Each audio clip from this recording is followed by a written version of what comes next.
perfect storm of events that caused the deaths of 2 Colerain Township firefighters 2 years ago. Yeah, that was the conclusion of the official line of duty deaths report released today. And 9 News reporter Tom McKee is live with new details of exactly what went wrong. Tom?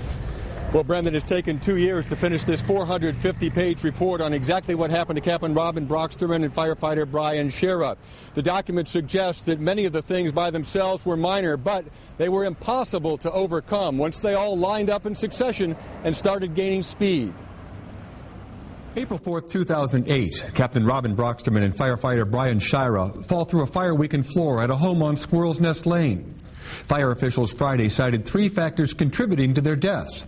The first was a delayed arrival at the scene. This delay was determined to be a result of the first responding unit's inaccurate interpretation of their map book and their route of travel. The first engine company on the scene missed this driveway by about 800 feet and had to back up. But by that time, the fire really had gotten going. Accompanying this finding is the fact that there was a critical delay receiving updates from the communications center that there was actually a working fire. Number 2 was failing to adhere to fundamental firefighting practices. Brocksterman and Shera entered the front door and basement with an uncharged hose line that couldn't reach the fire. A third firefighter went to get more hose, but by that time the blaze was threatening his colleagues.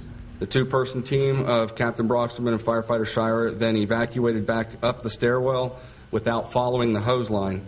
Once at the top of the stairs, they became distressed and proceeded across the floor into the family room instead of heading towards the front door. That floor collapsed, sending them to their deaths. The final factor was a failure to follow self-rescue and survival concepts.